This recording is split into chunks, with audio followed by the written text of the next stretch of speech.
mheshimiwa ambaye ni mtazamaji wa Omo Kenya TV mahali popote ulipo, naomba nikusalimie hujambo.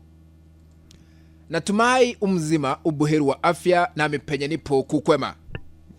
Karibu katika mwendelezo wa matukio ili nikuhabarishe yale ambayo hujaonyeshwa bado kufikia sasa. Rais wa taifa la Kenya yuko katika taifa la Finland kwa shughuli za kiserikali. Na penye yupo aliweza kushituliwa na hakuamini kinachoendelea katika taifa ambalo analiongoza baada ya waziri wake kuzingirwa na mamia ya maafisa wa polisi ghafla. Kivipi? Kabla nizame kwa undani, shukuru wote ambao mnazama hii kanda mahali popote mlipo, mzidi kubarikiwa. Kwa heshima na taadhima, unapoendelea kutazama hii kanda, tukabidhi like. Kuna alama ya kidole hapa chini mwa kanda, bonyeza hiyo alama ya kidole kama njia moja kutukabidhi like, na ikiwa hauja subscribe na uwashe kengele ili kuendelea kupata taarifa hizi kemkem kila wakati. Without wasting your time, back to our analysis. Siku ya Alhamisi tarehe 11 mwezi wa 6 mwaka huu wa 2026, waziri katika serikali ya Rais William Ruto, waziri wa hazina kuu John Mbadi, aliweza kusoma bajeti katika bunge la kitaifa ya mwaka 2026 mwaka 2027. Waziri huyu ni wa broad based government ambaye ni wa ODM, aliingia katika serikali wakaiita serikali jumuishi. Cha kushangaza pakubwa ni kwamba waziri huyu alisoma bajeti hii kwa mara ya kwanza, mwana ODM kusoma bajeti mara ya kwanza. Lakini kilicho washangaza Wakenya wengi ni kwamba wakati waziri John Mbadi alifika katika bunge la kitaifa, alikuwa amezingirwa na mamia ya maafisa wa polisi wengi, hata tukaanza kujiuliza kwa nini anapata escort kubwa hivi. Maafisa wa polisi walijaa kila mahali. Tukaanza kujiuliza ni kwa nini alikuwa anatembea na pesa. Na ile bajeti ambayo aliisoma katika bunge la kitaifa ilikuwa bajeti ya trilioni 4.8. Mbona tunaona drama kama hizi katika taifa la Kenya? Sasa watu wakaanza kujiuliza maswali hapa na pale. Mbona normal common mwananchi hakumwe escort kuelekea bunge la kitaifa, lakini alizingirwa na maafisa wengi wa polisi hapa na pale? Hii inaonyesha nini? Uongozi mzuri, uzuri wa mamlaka, ama ni kipi hiki ambacho kilikuwa kinaonyeshwa hadharani hata tuliweza kushangaa? Niliona Wakenya wengine wakiuliza vituo vya polisi ni kama vilikuwa wazi tu, wakaenda kumzingira John Mbadi.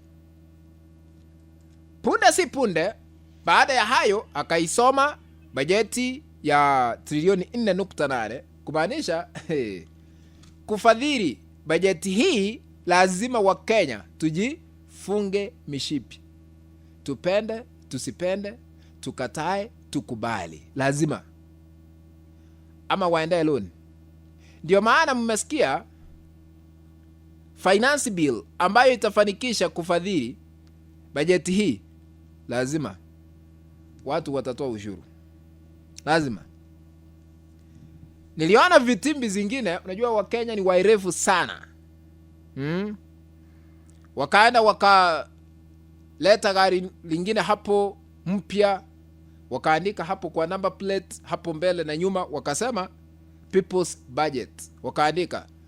Alafu waziri mwingine akaingia hapo mbele, wakasafiri, wakafika pale, akatoka na briefcase yake, akaingia kwa watu, akakusalimia people's budget, na ile briefcase ilikuwa imeandikwa people's budget, akaisoma ya 3.9 trillion.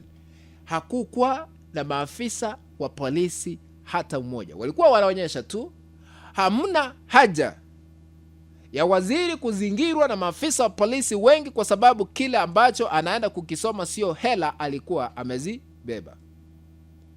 Kwa hivyo sielewi kwa nini haya yaliweza kushuhudiwa.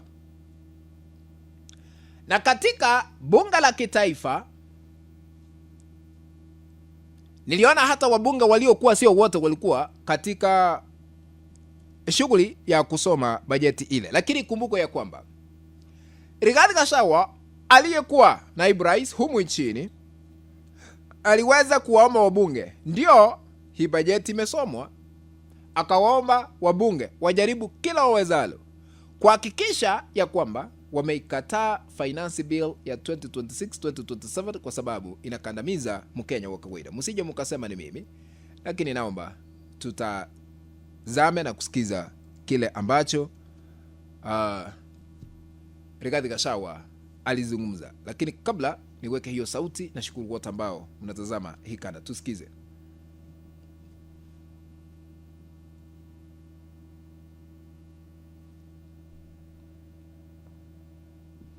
Sauti hiyo ni ya Rigathi Gachagua. Anasema ya kwamba yeyote ambaye anaenda kuunga mkono finance bill ya 2026 kulingana na yeye watakutana na wananchi 2027. Unajua Rigathi Gachagua alianzisha shughuli ya kusema fagilia wasaliti wote Mlima Kenya waliomuondoa kupitia mswada wa kumuondoa uliofanikishwa 2024 Oktoba waende nyumbani, kwa sababu hakuna vile wanaweza kusaliti mwenzao. Ndio maana sasa hivi wanadhani ya kwamba wamesahau wapiga kura, ndio maana wameingia kwa wananchi kutetea wananchi kwa kusema ya kwamba kituo cha karantini cha Ebola kisije kikajengwa katika kaunti ya Laikipia, ili kuonyesha wamerudi kwa watu, kwa sababu tumepakisha mwaka mmoja ili uchaguzi ukaweze kufanyika humu nchini. Lakini Rigathi Gachagua yupo pale pale, anaendelea kusisitiza ya kwamba liwe liwalo, liwalo na liwe, one term.